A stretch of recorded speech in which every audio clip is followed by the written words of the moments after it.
Sabe aquela pergunta que às vezes fica martelando na cabeça de muita gente na jornada da fé? A questão de falar em línguas. E se essa experiência ainda não aconteceu? Pois é, com base na análise do pastor Ailton Santana, a gente vai mergulhar a fundo nessa dúvida que toca tantos corações para trazer um pouco de paz e clareza. Vamos começar justamente por aí, por essa pergunta que pode gerar uma ansiedade, uma inquietação. Uma dúvida que talvez já tenha passado pela mente de muitos. E a questão vem com tudo, né? Eu não falo em línguas. Será que tem algo errado comigo? Será que eu estou em pecado? A minha fé é fraca demais? Essa é a preocupação central. E olha, é uma preocupação muito legítima e, pode acreditar, bastante comum. Então, a primeira coisa que a gente precisa deixar bem clara, com base nas Escrituras, é que não existe essa conexão direta. A Bíblia não diz que não falar em línguas é um sinal de pecado. E essa já é uma mensagem para trazer um alívio logo de cara, para a gente poder continuar essa conversa com mais tranquilidade. Para a gente entender de verdade o dom de línguas, não dá para olhar só para ele. É preciso dar um passo atrás e ver o cenário completo, porque na verdade ele faz parte de um todo muito maior e mais diverso. E o que são, afinal, os dons espirituais? Bom, de forma bem simples, são habilidades, capacidades que o Espírito Santo dá aos que creem. E o propósito é muito claro: fortalecer a igreja, a comunidade. É importante a gente entender que eles não são troféus de mérito pessoal, mas ferramentas para o bem de todos. E a variedade é incrível. Quando a gente olha lá em 1 Coríntios 12, a Bíblia abre um verdadeiro leque de dons.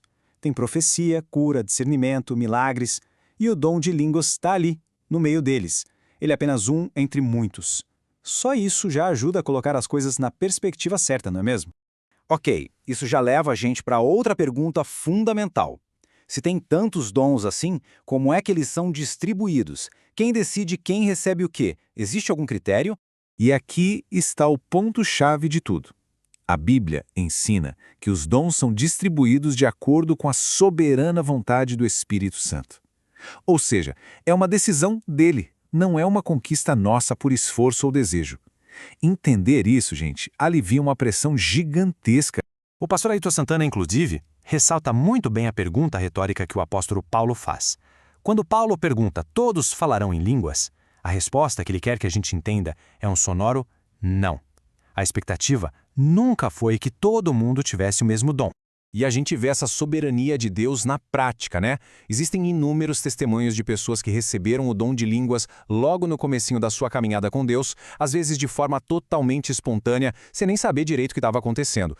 E do outro lado da moeda, existem aqueles que buscam com todo o fervor, oram, jejuam, estudam sobre o assunto e ainda assim não recebem este dom específico.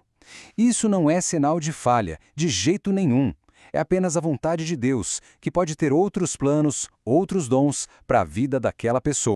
Agora a gente chega num ponto que é talvez o mais importante de toda essa nossa conversa. A gente precisa fazer uma distinção muito, muito clara entre ter um dom espiritual e ter a salvação. Vamos comparar lado a lado para ficar bem fácil de entender. O dom de línguas é dado a alguns, serve para fortalecer a igreja e, atenção, ele não impede ninguém de pecar. Agora, a salvação está disponível para todos que creem, o resultado é a vida eterna e ela exige arrependimento. São coisas com propósitos e alcances totalmente diferentes. E isso leva a gente a uma verdade que pode ser dura, mas é necessária. Como o pastor Ailton aponta, é totalmente possível que uma pessoa fale em línguas e, ao mesmo tempo, viva uma vida de pecado, de engano, de hipocrisia. O dom, por si só, não garante a santidade. E agora vem a mensagem que eu acho que é a mais libertadora de todas.